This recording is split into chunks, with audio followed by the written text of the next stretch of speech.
ഞാൻ കഴിഞ്ഞ ദിവസം പ്രിയപ്പെട്ട പ്രേക്ഷകരോട് വീഡിയോ ചെയ്തപ്പോൾ തന്നെ പറഞ്ഞിരുന്നു, സോനം വാങ്ചുക്കിൻ്റെ നിരാഹാരം, അതായത് ഇന്ത്യയിലെ വിദ്യാഭ്യാസ വകുപ്പ് മന്ത്രിയായിട്ടുള്ള ധർമ്മേന്ദ്ര പ്രധാൻ അദ്ദേഹം രാജിവെക്കണം എന്നാവശ്യപ്പെട്ടുകൊണ്ടുള്ള നിരാഹാര സമരത്തിന് പിന്തുണ ഏറിക്കൊണ്ടിരിക്കുകയാണ് എന്നുള്ളത് പറഞ്ഞിരുന്നു.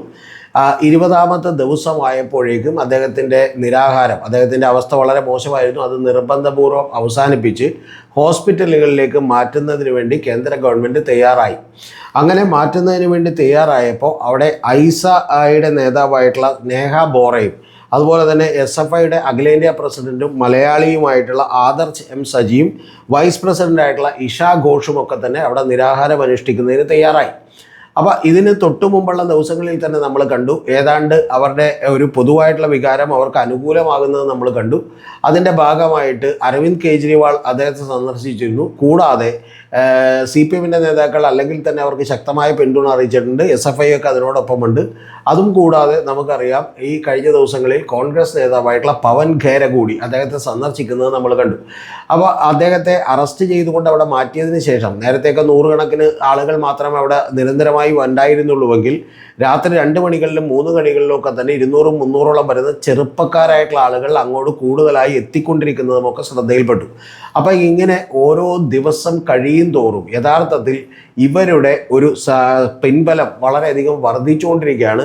സോഷ്യൽ മീഡിയയിലൊക്കെ ഇത് തരംഗമായി മാറിക്കൊണ്ടിരിക്കുകയാണ്. കൂടാതെ ധർമ്മേന്ദ്ര പ്രധാന് രാജിവെക്കാതെ വേറെ വഴിയില്ല എന്നുള്ളത് ചില ഘടകകക്ഷി നേതാക്കന്മാരുമൊക്കെ പറയുന്ന അവസ്ഥകളിലേക്ക്, NDAയുടെ ഘടകകക്ഷി നേതാക്കന്മാരൊക്കെ പറയുന്ന അവസ്ഥകളിലേക്ക് തന്നെ എത്തിയിരിക്കുന്നു എന്നുള്ളതാണ്. അപ്പോൾ അതുകൊണ്ട് തന്നെ ഇത് ഏതാണ്ട് ശ്രദ്ധയാകർഷിച്ചു വരുന്നു എന്ന് പറയുന്ന ഒരു ഭീതി സംഘപരിവാറിനെയും അതുപോലെ മോദി ഗവൺമെൻറ്റിനെയും ഒക്കെ പിടിച്ചു കുലുക്കാൻ തുടങ്ങിയിരിക്കുന്നു. അങ്ങനെ പിടിച്ചു കുലുക്കാൻ തുടങ്ങിയതിൻ്റെ ഭാഗമായിട്ട് ഈ കഴിഞ്ഞ ദിവസം അവിടെ മറ്റൊരു സംഭവം കൂടി ഉണ്ടായി. അതിന് നമുക്കറിയാം, കോക്രോച്ച് ജനതാ പാർട്ടിയുടെ ഒരു നേതാവെന്ന് പറയുന്നത് അഭിജിത്ത് ദീപ്കെയാണ്.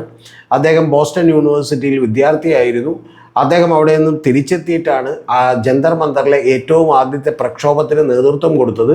അന്ന് അദ്ദേഹത്തെ അറസ്റ്റ് ചെയ്യും എന്നുള്ളത് നമ്മളെല്ലാം കേട്ടിരുന്നു. പക്ഷേ അറസ്റ്റ് ചെയ്യാൻ BJP ഗവൺമെൻറ്റിന് ധൈര്യമുണ്ടായിരുന്നില്ല എന്ന് മാത്രമല്ല, കൂടാതെ അവർ ഏറ്റവും ആദ്യമേ തന്നെ, അതായത് അന്ന് രാവിലെ ഒരു അപേക്ഷ കൊടുത്തിട്ട് പോലും അന്ന് രാവിലെ തന്നെ പ്രതിഷേധിക്കാനുള്ള അനുമതി പോലീസ് കൊടുക്കുകയാണ് ചെയ്തത്. കാരണം ഇത് തടഞ്ഞാൽ എന്തായിരിക്കും ഇന്ത്യയിൽ സംഭവിക്കുക എന്നുള്ളതിനെക്കുറിച്ച് വലിയ ആശങ്കകൾ അവർക്കുണ്ടായിരുന്നു. കാരണം ഏതാനും ഒരാഴ്ചകൾക്കുള്ളിൽ തന്നെ 2,20,00,000-ഓളം വരുന്ന പാറ്റകളാണ് ഇൻസ്റ്റാഗ്രാമിൽ ഫോളോവേഴ്സായിട്ട് എത്തിയത് എന്നുള്ളത് നമ്മളൊന്ന് ആലോചിക്കണം. അപ്പോൾ അതുകൊണ്ട് തന്നെ വലിയ ഭയം ഗവൺമെൻറ്റിനുണ്ടായിരുന്നു.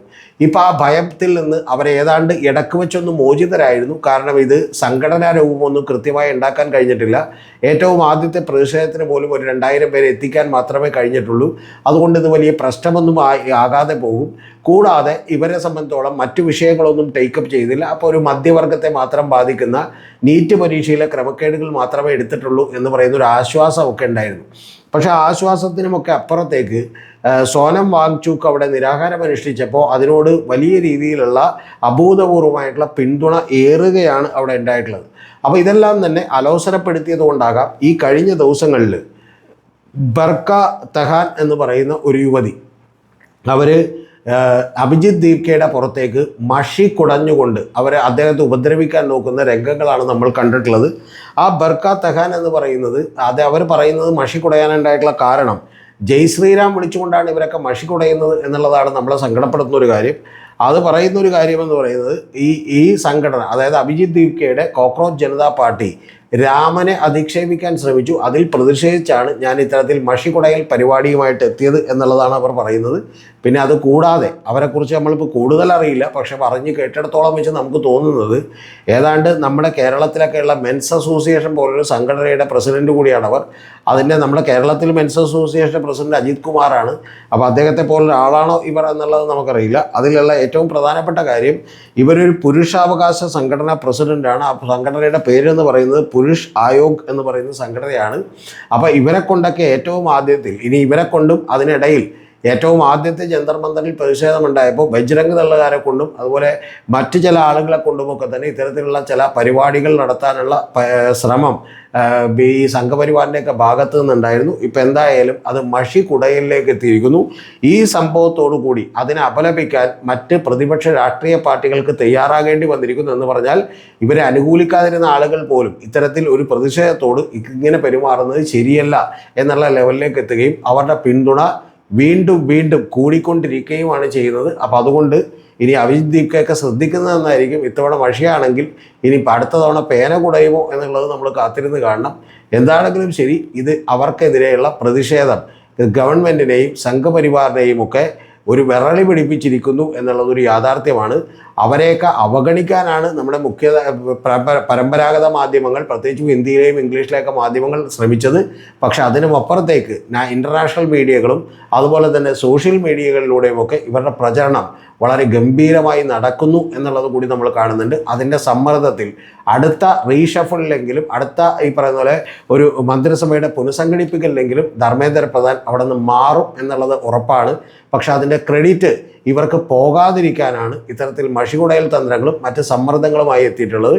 ഇതിനിടയിൽ ഗവൺമെൻറ് ഏറ്റവും കൂടുതൽ വിലക്കുന്നൊരു കാര്യം സോനം വാങ്ചുക് എന്ന് പറയുന്ന ഒരു മനുഷ്യൻ, അദ്ദേഹം വളരെ പ്രായമുള്ള ഒരു മനുഷ്യനാണ്. 15-16ഓളം ഇൻ്റർനാഷണൽ അവാർഡുകൾ നേടിയ മനുഷ്യനാണ്. രമൺ മഗ്സാസെ അവാർഡ് നേടിയിട്ടുള്ള ഒരു മനുഷ്യനാണ്. അവിടുത്തെ ലേ ലഡാക്കിലേക്ക് ജീവിതം മാറ്റിമറിക്കുന്നതിന് വലിയ കണ്ടുപിടുത്തങ്ങൾ നടത്തിയിട്ടുള്ള ഒരു മനുഷ്യനാണ്.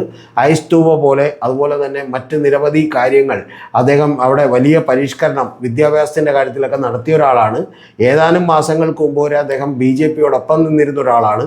അപ്പോൾ അദ്ദേഹത്തെ പോലൊരാൾ, ഇൻ്റർനാഷണലി തന്നെ ശ്രദ്ധിക്കപ്പെടുന്ന ഒരാൾ, ഒരു എൻവയോൺമെൻ്റലിസ്റ്റ്, അദ്ദേഹം ആശുപത്രിയിലും നിരാഹാരം തുടരുകയാണ്. മരുന്ന് കഴിക്കാൻ അദ്ദേഹം, ആഹാരം കഴിക്കാൻ അദ്ദേഹം തയ്യാറായിട്ടില്ല എന്നുള്ളത് ഇവരെ അനുദിനം വലിയ വിഷമവൃത്തത്തിലാക്കിക്കൊണ്ടിരിക്കുകയാണ്. ബാക്കിയുള്ളത് നമുക്ക് കാത്തിരുന്ന് കാണാം. എന്താണെങ്കിലും ധർമ്മേന്ദ്ര പ്രധാൻ രാജിവെച്ചാലും ഇല്ലെങ്കിലും അത് മോദി ബ്രാൻഡിനും അതുപോലെ സംഘപരിവാറിനും BJPക്കും ഒക്കെ തന്നെ വലിയ നാണക്കേടാണ്, വലിയ രാഷ്ട്രീയമായിട്ടുള്ള ചുതിയാണ് ഉണ്ടാക്കുക എന്നുള്ള കാര്യത്തിൽ ആർക്കും തന്നെ തർക്കമുണ്ടാവില്ല, അവരുടെ സംഘബന്ധുക്കൾക്ക് പോലും. ടോപ്പിക്ക് കഴിഞ്ഞു. മറ്റൊരു പ്രധാനപ്പെട്ട കാര്യം കൂടിയാണ് പറയാനുള്ളത്. നമ്മുടെ ചാനലിനെ സപ്പോർട്ട് ചെയ്യാൻ താല്പര്യമുള്ളവർക്ക് വേണ്ടിയിട്ട് ഒരു മെമ്പർഷിപ്പ് ഉണ്ട്.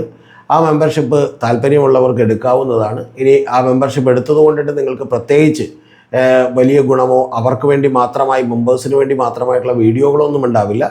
പക്ഷേ താല്പര്യമുള്ളവർക്ക് അത്തരത്തിൽ മെമ്പർഷിപ്പ് എടുത്തുകൊണ്ട് നമ്മളെ സപ്പോർട്ട് ചെയ്യാം. ചില വീഡിയോകൾ നേരത്തെ കാണാം എന്നുള്ളത് മാത്രമേ ഉള്ളൂ അതിൻ്റെ ഗുണം.